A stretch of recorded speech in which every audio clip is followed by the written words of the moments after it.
This is home. For the first time, in as long as you can remember, you hit nothing.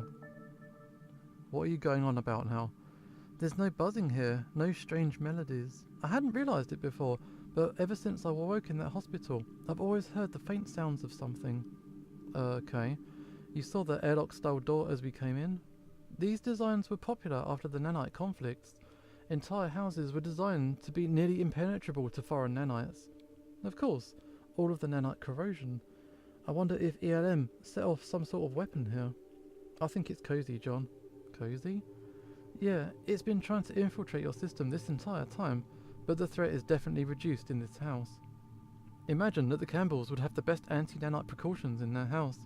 Some people choose genetic modifications or fancy cars to flaunt their wealth. We chose fancy air filters. So it's safe here then? Hopefully, yeah. Alright, there's all kinds of stuff. Okay, what have we got? I like the sofa. This sofa looks comfortable and you realise that you're exhausted. Alright, let's lie down. Yeah, this is so much to take in, I need to rest. Sure, want me to set an alarm? It was a joke. You lay down and think about the house. You wonder about Hannah and Ellen. And then the darkness takes you. Which one, Daddy? Any and all, Elle. Would Mum have liked this one? Yeah, she would have loved it. And you Toya? Happy birthday. I'm so sorry I was late again. It's okay. Gary and I will be best friends. Ellen, it's time. Elle? There's like a silhouette in the shadow here. Okay. Oh, this is us. We're overlooking like the planets. Alright, so let's check whatever this box is, this booth. Wake up, John. I've learned so much since we last spoke. Get away from me. Do not fear us. Do not fear your family. We have so much to share. Ellen, your face is sweating. You run through the house trying to flee Cozy. Get out of my head. A messy children's room stands before you. Alright. There's a haze here. Okay. Let's check the haze. A cloud of nanites swells in your vision. Elle? Oh hey, you're awake. Why did you leave me? Cozy, I was trying to remember. Remember what? Yeah, I was trying to remember my friends. Remembering their names, their voices, and other things. I longed to feel touch again. Touch? Yeah, and smells and tastes. See the hammock over there? I remember the embrace of the fabric, the creaking sound it made as you would rock me to sleep. I wasn't exactly a normal kid having a hammock instead of a bed, and we weren't exactly the most normal of families. But we were happy, weren't we? Sure, I'd say so. At least before Mum got sick. We're home now. We could just stay here. I can find out what happened, and one day, maybe I can make you whole again. And I can have my daughter, my Ellen, back. Part of me wants to, John, but there's so much. It's hard to explain. I miss Ellen, or at least who I think Ellen was. But I've peered through the door and seen the other side, John. I don't think I could ever go back to being just Ellen. What do you mean? I don't remember how I came to be, how I died, but I remember how I was born. I don't know what came before. I can only assume there was darkness, and then there was the light of something, and that something grew. For how long I can't say, but that something found others, and after a while, that something became me. But I was all alone in the darkness, and driven by the loneliness, I searched.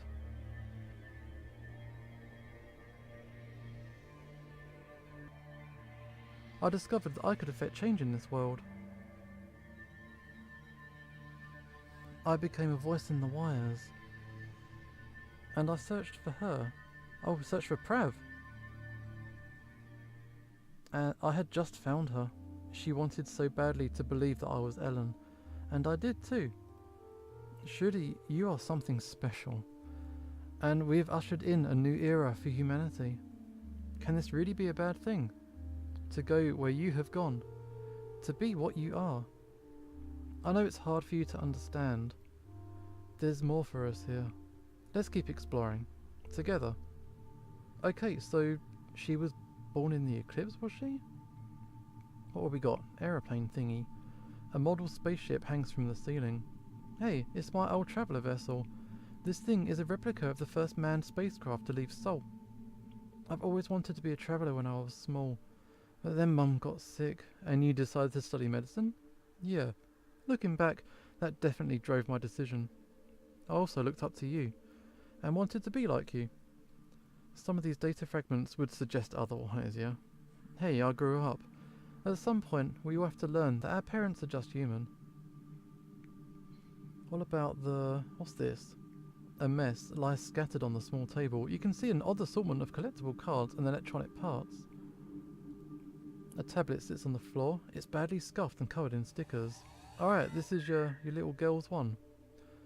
The Soul by Dinesh. Okay, Ellen. You are, of course, like a daughter to me, but I can no longer accept the rhetoric of your father as he continues down this dark path. He makes promises that he can cure humanity of death, but why won't he share the details of his creation with the rest of us? I fear that he simply tries to move our fleeting existence from these vehicles of flesh to some other flawed construction. Is this really for living forever? Are we really cheating time and death this way? Why does no one else ask what happens to our souls? Okay. Next one. Superhero. What? When I was a kid, I thought my dad was some kind of superhero. I still do, sort of. I guess every kid feels that way about their father. He was so tall, strong, smart, he could do anything. But when Mother died, he was shattered. He looked shriveled and small. It took over a decade for him to start looking normal again, smiling, working, walking with confidence. The Eclipse became his vision and hope. And now I'm sick, and I can see it in his face, that shrunken look, that empty face. I've seen it all before. Oh man. Alright, hammock. A small hammock hangs from the ceiling. It bears a pattern comprised of various cats. Cute. Up here? These are your medical degrees. I remember being so scared when you left for Mars. But I was so proud when you returned as Dr. Ellen Campbell. Hannah would have been so proud of you as well. You know that, right? I do. Okay. So, yeah, it's a bit of a weird thing that's going on. Oh, the clocks. Clocks adorn the wall, all tick to a different beat. You enjoy collecting clocks? In the early days, after you started rebuilding the core, you travelled all across Seoul to show people the potential of E985. Mum and I missed you. So she bought me the clocks that would always tell me the proper time in the megacities on Earth and Mars. You decide to continue exploring your home. Okay, let's go back. Oh, is this the library or is this my room? A large study sits before you. God, real books. Her favourite. She loved to read. They were expensive, but you'd do anything for her. Anything? Let's check the bookshelves. What we got? Rows and rows of books line the wall. Alright. What about the chair? An old chair sits next to the bedside. A solitary book is on the seat. What we got? An old hardcover reads Kingdom of Stars. One of her favourites. What's it about? A book on life, death and rebirth. Mum was always the spiritual one in the family. She was the yin to your yang. Always a calming force for you. When she got sick, all of that became displaced. Alright, talk about the chair. I vaguely remember the pattern on this chair. You bought it for her, so that you could sit here and read to her as she became sicker. Never mind, alright. Looking out the window, you see the tower in the distance. I remember, after she died, I would come here to think, and I'd sit and wonder at what I should do next. I was lost without her, so I sat for hours, until grief became clarity. And it was then that I envisioned the eclipse. Yeah, so the effects of his wife and daughter's death, it really took a toll on Campbell. Pictures hang on the wall. You see family portraits as well as people you no longer remember. Are they friends and colleagues? Maybe, probably, I don't know. What's on the bed? 2 things. What's this? A handwritten journal lies on the bed. Okay, here we go. When I was younger, I loved to read about explorers, adventurers, the people who lit out for the territories, who sailed where no one had ever gone, setting foot on distant moons and worlds. This disease felt a little like that at first. The uncertainty of the future, my destination, occluded behind mystery. The fear of confronting something unknown. I'm an explorer, charting out new worlds of human experience, so I thought it was comforting.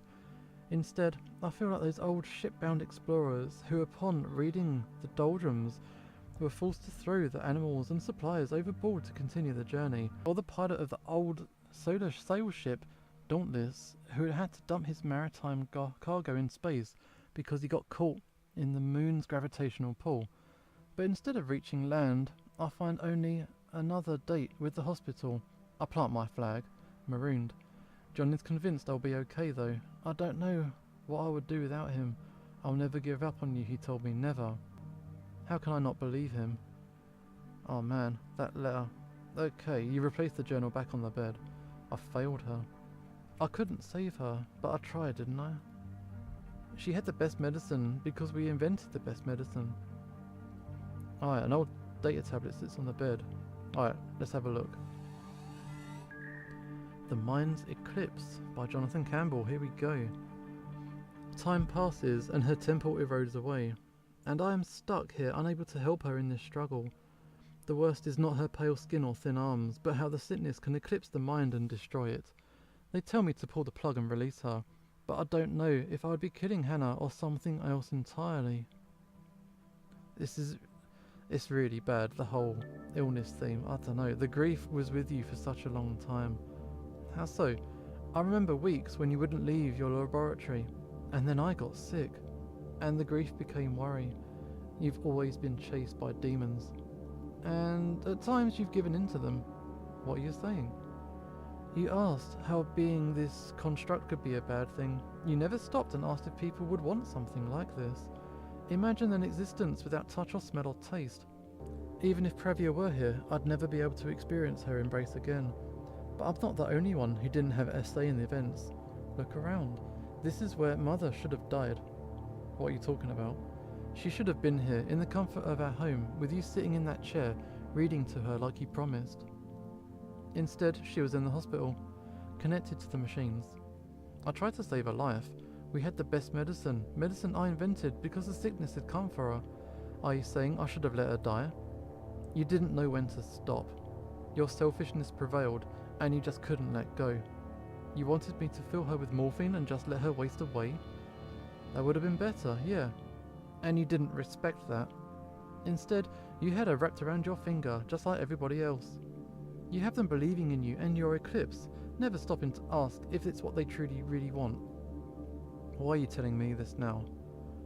I know that my father is a good man, and that you want to help others and that you want to fix them, even if it's to fix your own suffering, your own grief. I never wanted this existence. I suspect that I'm tied to Cozy. If we destroy Cozy, it may destroy me, and I wanted you to fully understand that I'm okay with that. Promise me, promise to Mum that you will respect my decision if it comes to it. Yeah, okay, I understand. I'm sorry about your mother. However, it cannot be undone. No, but perhaps we can make it right. Within that symphony of voices, I can hear the call of my daughter.